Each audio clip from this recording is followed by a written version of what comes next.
start by doing exactly what Sharon asked us not to do, which is, to be perfectly honest, I've never really liked prizes like this for a lot of different reasons. First of all, it seems to me that education at its heart is really a team effort. And class discussion works when everyone there is engaged. If just the professor's involved and everyone else is just sitting there watching, it doesn't really matter how good the professor is, it's not going to be a very good class. But if everyone comes, and everyone's prepared, and everyone's involved, even if the professor's not that great, it'll probably be a pretty good class. Even if the professor's not there. Similarly, it seems to me that when a college works, it's not just because one individual or one group of people are doing a great job, it's because everyone on the campus is doing a great job. Faculty and students and staff and people in the CI and the people cleaning up and the alumni and the people in admissions. It's very much a team effort.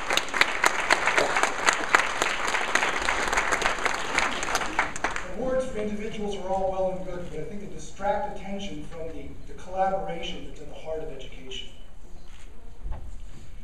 Another more personal reason I feel a little awkward about the prize for teaching is that even after almost 20 years on the job, I frankly feel like I'm starting from scratch every semester, if not every day. For example, arguably the most basic thing teachers do is deliver grades. That's pretty much what we get paid for. And yet the more time passes and the more I think about it, the less sure I am what it is I'm supposed to be doing when I'm giving grades. For example, who exactly are we grading for? Are we grading for the benefit of some third party down the line, an employer or a graduate school, some kind of consumer later on, as though we were stamping meat? Or are we grading for the benefit of the student, to help them do the best job that they can?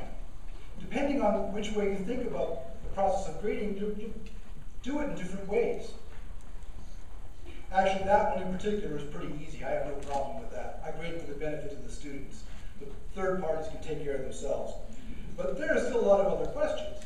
Even when you're grading for the benefit of the students, for example, when do you recognize effort and when do you recognize achievement? And there are some pretty clear extremes. For example, there's a student to whom this material does not come naturally, who is knocking themselves out, but frankly, they're still not doing that good of a job. You're kind of afraid about giving them too hard a grade because it might crush their spirit. That's one example. On the other extreme, you have the gifted student to whom this comes very easily, putting in hardly any effort at all. They can do one of the best jobs in the class. Now, on the one hand, they did do a pretty good job. On the other hand, you don't want to make it so easy for them that they're not challenged, not excited about what's going on. In general, I feel we fall far short of our potential, as a general rule, on the one hand. But I also have immense faith, bottomless faith, in the power of human effort. And to the extent that there is such a thing as natural talent, I think it evaporates like the mist when the great sun of effort rises over the horizon. And given the faith that I have in effort, you see why I'm worried when I'm grading. Either I'm worried about grading too hard for fear that students who are having a hard time will give up, and I fear about grading too easy because students who are doing well won't be challenged to do even better. As a result, I have a problem that we in the profession call grade compaction, which is I give too many B's. I tried a little experiment a couple of years ago to get over this problem. In a class, we agreed at the beginning of the semester, we agreed on a grading standard, and what we said was that work you're honestly proud of is that's B work. Work that you consider pretty average, that's C work. And work that is better than you knew that you could do, that raises your own bar. We're going to reserve everything that's possible. We've got to leave space for that in the grading scale, so we're going to reserve that for an A. So then, having agreed on these standards, what I did was I met with the students individually at midterm and again at final. We would discuss all the work they had done so far and how they felt about it. And then at the end of our discussion, I had this blank pad of paper, and I would just slide it to them across the table and say, give yourself the grade you think you deserve. It was great, because no matter how much we talked about the things that could have been better, we could have been harder, everyone wanted to give themselves an A so bad, it was tears in their eyes. At the same time, it's really important to everyone's self-esteem to believe that you could have done better, even better if you really tried. So I was always able to play that card, and I was able to maintain my B average. It was a very brutal, painful experience. I'm never going to do it again. Another reason that I have trouble with grades is that, again, the more I think about it, the more experience I have, the less clear it is to me what exactly grades are supposed to measure. More specifically, the more I teach, the less I believe in intelligence.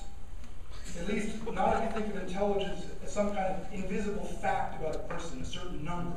This person's a 180, this person's a 210, or whatever. One of the things about being in a small college like this is the opportunity to see people in different contexts doing different things.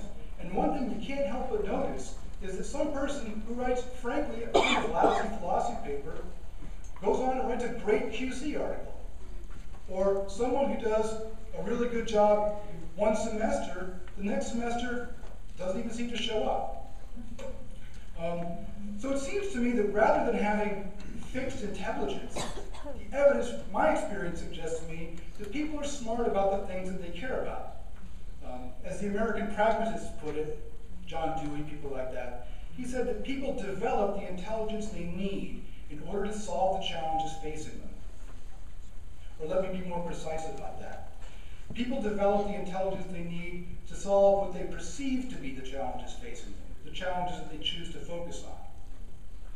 And the challenges that people choose to focus on change. So one of the problems with thinking about grades as measuring the person is that it locks people into certain boxes. This person is an A, that person is a C, this person is a B. But one of the great things about people is that we can change. We can focus on new problems from one semester to the next.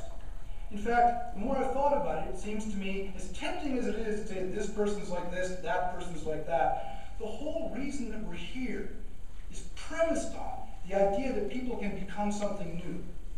Every single day, people can become something different from what they were, and that's why we're here. The fact that someone did poorly last semester doesn't mean that they can't blossom this semester. And the fact that someone blossomed this semester doesn't relieve them of the obligation of bringing their A game again next semester.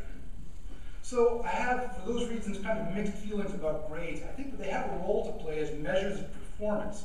But when they're misunderstood as measuring not the performance but the person, which I think they all too often are, I think they do more to stifle growth than to promote it. The Quakers have some interesting things to say about this. A couple of years ago, I was on a committee, we were composing a document, and somewhere in the document we made reference to our traditional Quaker values. And I hadn't been at the college that long. So I said, you know, can anyone tell me exactly what those traditional Quaker values are? I've heard them mentioned a lot, but no one's ever actually described them. And there was a long pause, and then the chairman of the committee said, that's an interesting question. Why don't we do some research on it and come back and give a report at our next meeting? So I did, and I learned a lot. One thing I learned was not to say anything in meetings unless it's absolutely essential. The other thing I learned, and it was really changed the way I thought about a lot of things, was the Quaker idea of an inner light, that each person has an inner light, an ability to learn and to know on their own. And the function of education on this model is not for me to tell other people what I see by my light, but for me to help them see by their light. And the function of a class or a school is not for those who know to pass the knowledge on to those who don't, but for all of us to put our lights together and to see more together than any of us could by ourselves. And even the books, it's not as though the books are right, it's not as though the past has all the answers. All we're doing there is bringing the light of people in past generations and helping that to add to the collective light in the room and hope that we can see more. So the purposes of these discussions, class discussions, lectures, papers, is not to get the right answer. The purpose is to share with one another clearly what we see and what we don't. The primary function is clarity and honesty. It's being true to yourself more than it is getting the right answer. And here again, if being true to yourself is the goal, it's not all that clear to me what role prizes and grades play in that process. So, on the one hand, I think I've done a decent job. Certainly, compared to what I've seen in other institutions, I'm very, very pleased with what we do here. Measured against the average, we get a good grade.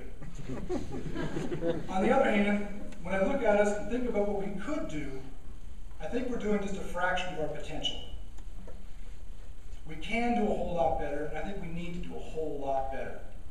And I say that for two reasons. First of all, this world is a disaster. Increasing poverty, irreversible environmental damage, seemingly endless war. With all the resources we have at our disposal, with all the knowledge, with all the money, with all the cultural power we have, if this is the best we can do, it would be embarrassing if it weren't just so sad. We've got to do a whole lot better as a world. That's one way we have to do better. Secondly, closer to home, you guys are graduating with great liberal arts education. You're also graduating with a lot of debt. Now, suppose just for the sake of argument, you've gone to an Ivy League school, say Yale or Princeton. You would have gotten a comparably good education. Those are good schools. But with their endowment, they're also able to meet student needs with scholarships and grants instead of loans. So your brothers and sisters in the Ivy League are able to graduate with equally good, comparably good educations, and virtually no debt.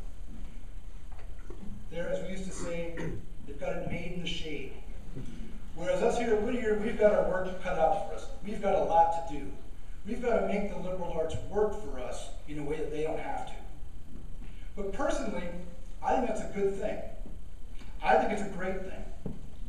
Because I don't believe in intelligence. People are as smart as they need to be to deal with the challenges facing them. And we have very real challenges facing us. Those Ivy Leaguers are not going to solve the world's problems because, frankly, they don't have to. Heck, they caused a lot of them. We face greater challenges, and those challenges will bring out of us greater accomplishments. In Plato's Symposium, Socrates explains that philosophy is the love child of resource and need who got together under kind of unsavory circumstances.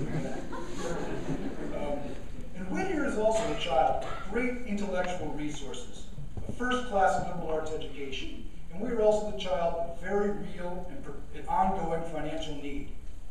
Now, if these kinds of problems do get solved, the solutions aren't going to come from the Ivy League. The status quo is treating them very, very well. They would be fools to monkey with it. But if the solutions to these kind of problems come, they're going to come from places like Whittier. And that's a great thing. We've done a good job, and we should be proud of it. But we've got bigger, huge things to do.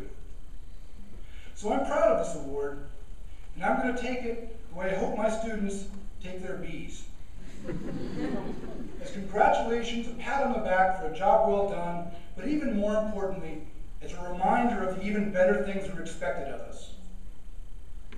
So with that said, I've talked long enough. It's good to take time like this to pat ourselves on the back and appreciate our accomplishments, especially when our parents are here. But when that's over, I'm sure I speak for everyone when I say I look forward to rolling my sleeves up and getting back to work. Thank you very much.